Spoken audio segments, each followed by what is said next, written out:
Terve ja tervetuloa tämän jakson pariin. Tässä jaksossa näette, että minkälainen on mun työpäivä ja jututan meidän tiimiesimies Masaa ja kuulette, että mitä sen työtehtäviä on ja mitä se tykkää olla meillä töissä. Tervetuloa mukaan.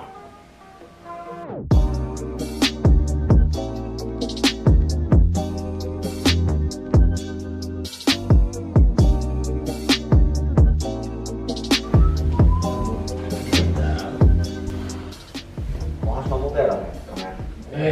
Ei se ääret menee kaikki tuolla.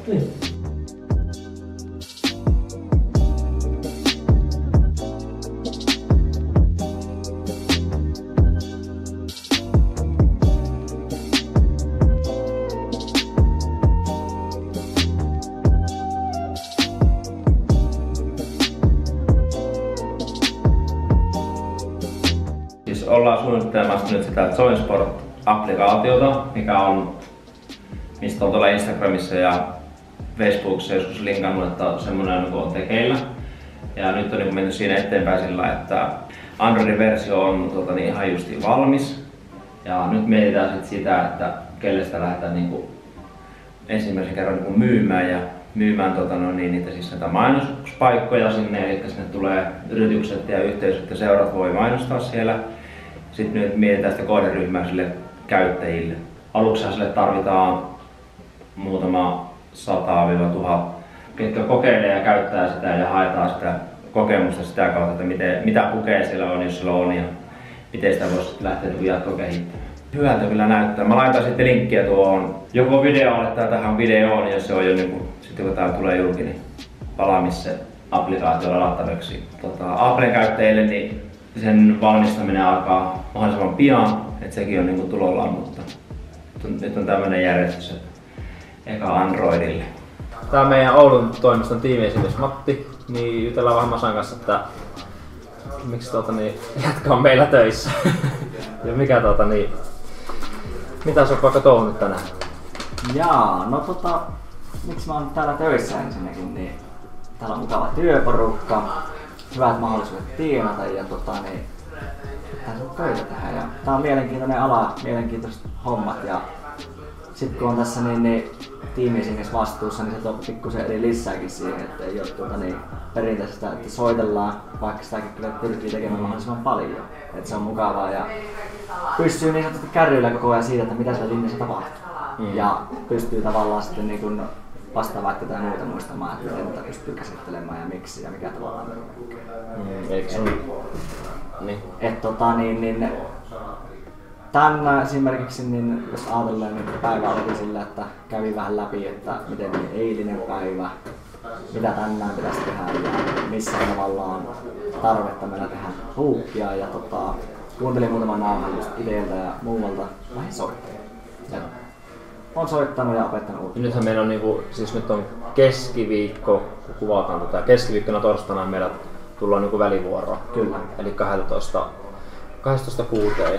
Nyt pikkuhiljaa alkaa porukkaa tulemaan paikalle. Siis eli kun sun työtehtävä on siis tää oma soittaminen ja se muitten sparri, niin minkä tavallaan hyötyä sä saat siinä, että sä myös itse soitat? Että et pelkästään olisi vaan sitten antamassa tukea siihen muille. No ensinnäkin just tää mitä sanoin jo alussa, niin jos ajatellaan, mä en soittaisi yhtään. Istuisin täällä, kuuntelisin nauhoja livejä, kävisin niiden perusteella keskusteluja, niin mä en pysty samaistumaan siihen, mitä se oikeasti on olla siinä paperissa. Et nyt kun mä pyrin päivittäin soittamaan paljon ja käymään keskustelua ihmisten kanssa, niin mä pääsen sitten paremmin sinne työntekijän sisään. Että okei, jos mulle sanotaan, että ei kiinnosta, anna olla. Millä se mahdollisesti tuntuu sillä hetkellä itsestä? Ja miten sen tavallaan voisi kääntää positiiviseksi ja niin päin, että se keskustelu jatkuu. Kyllä. Et mä saan sieltä itselle evästä, millä lähtee sitten ajattelemaan sinne toisen pään sisään.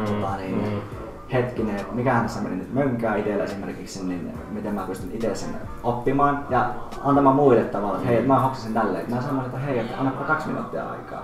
Mä kerron, miksi mä soitan ja mitä asiaa. Kyllä vaan. Et jos mulla tavallaan olisi kaikki vaan siinä, että istun tässä ja ihmettelen ja katselen, niin mä en tiedä siellä tavallaan millä sävyllä ne ihmiset puhuu, miksi tämä meni näin.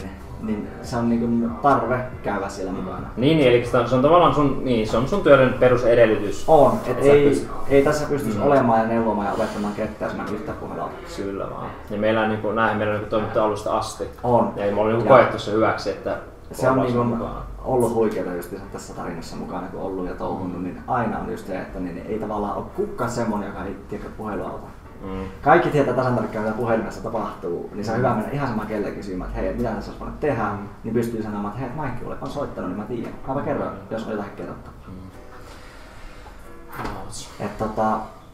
Se, että jos miettii näitä välivuoroja, eli 10-6 tuun itse tänne töihin, niin mä tosiaan käyn siinä parin tunnin aikana aina läpi vähän miten on viikko kaikilla mennyt ja mitä niin pitää tosiaan lähteä projektia touhuamaan, että saisi niitä tavoitteita sinne ja käyntejä ja muuta. Ja sitten katson noita merkintöjä, edustajien kalenteritilanteet valmiiksi, että voi soittaa ketään saa pystyä ja näin, miksi ei. Teen tänne valmiiksi tiedot, pystyy vaan antamaan eväät siihen, että nyt lähdetään hommiin. Kyllä vaan. Joo, siis kun meillähän on siis tällä hetkellä noin 90 edustajaa, keneksi niin tehdään hommia, niin se on aika silleen saatti, että välillä, jos sitä ei pitäisi ruodussa. Joo, ja siinä on niin esimerkiksi mulla on yksi työnkuva kanssa tässä kaikissa ohjeissa, että mä koitan tällä meikäläisen päässä pidettyä kapasiteetin kohdillaan, että mä tiedän just silleen joko en heti, mutta lähes heti sen vastaan, kun joku tulee kysymään, tulee esimerkiksi soittopyyntö tai joku muu syy, miksi pitäisi lähteä sille tekemään, mikä ei ole soitos ja nyt hetkellä, niin se tulee just täältä näin vastaan, että hei, se on tolleen ja tolleen, tee vaan sinne. Joo.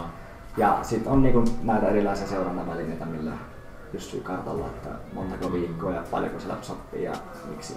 Kyllä. Ja siis niinku just tuosta tavallaan puhuttu, että kun soitetaan tiettyjä alueita ja katsotaan, niin meillähän on niinku Helsingistä periaatteessa Ivaloon asti, mitä niinku tehdään ja niinku eri niinku asiakkaita, niin meillähän ei koko ajan niinku soita joka päivä vaan kaikkia tälleen, vaan niinku ne on niinku jaettu, miten se tehdään. Ja voisi siitäkin ehkä joskus niinku videolla avata, että mitä hyötyä se tuo tavallaan niinku tähän raportointiin ja seurantaan ja siihen, että kokonaisvaltaisesti mitä se tarkoittaa, että ne ei ammu ne koko ajan joka paikka. Mä en niinku näkisi, että meillä se saataisiin toimimaan, jos niinku yksi puhelu menisi Espooseen ja toinen puhelu menisi tonne Rovaniemelle. Että se on nyt yksi meidän semmoinen niinku vahvuus, miten me ollaan saatu rakennettua tämä meidän.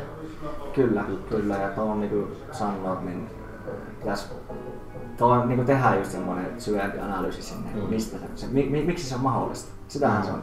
Meillä on konstit siihen, että me pystytään jakamaan just, että on saatu Ivaloon, Espooseen, Helsinkiin, minne menneekään. Mistä se johtuu? Mitä me ollaan tehty tavallaan oikein ja mikä on se syy-seuraussuhde siinä, että tämä homma toimii niin, että pysytään kartalla siitä, missä menee tämä Ivalon jantteri ja missä menee Helsingin jantteri ja siellä mitä sisällä meillä tapahtuu, niin totta kai meillä voisi lukea.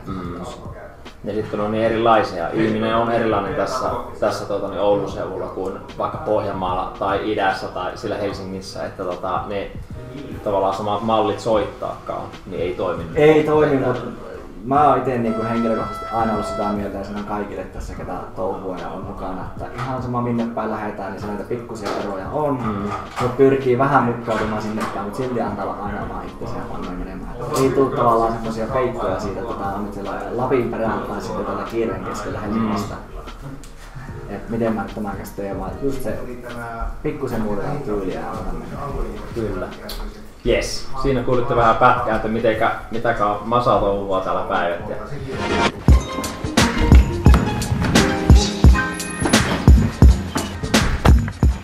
No niin, nyt se tein lähtö asiakkaalle.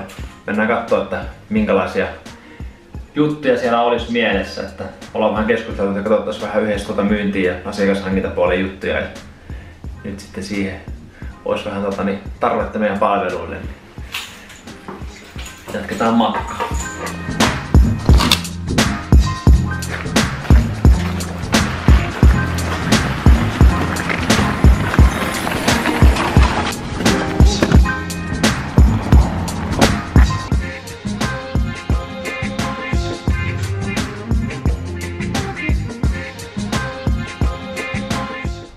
Jes, nyt tässä asiakkaan pihalla ja lähdetään katsomaan, mitä siellä näkyy.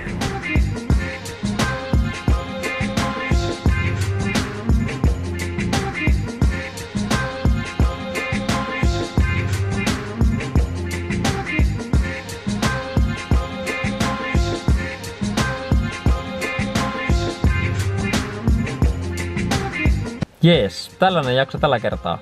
Siinä näette vähän minkälainen työpäivä oli ja suunniteltiin tosiaan Joinsportti-applikaatioita, siihen liittyviä juttuja.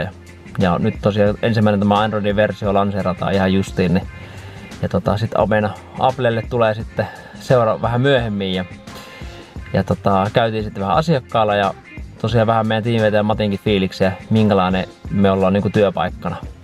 Seuraavassa jaksossa sitten paneudutaan vähän lisää siihen, että millä tavoin meille sitä soittosuunnitelmaa luodaan ja tavallaan mitä tehdään niin kuin ennen kuin yhtäkään puhelua lähtee ulos.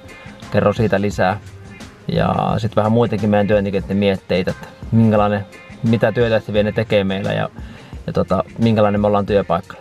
Mukava kun katsot jakson ja ota kanava seurantaa ja laita Instagramissa viestiä tai laita videoalle kommenttia, että minkä tyyppisiä jaksoja sä haluaisit nähdä seuraavaksi ja mitä olisi semmoisia aiheita, mistä haluaisit että tee videoita.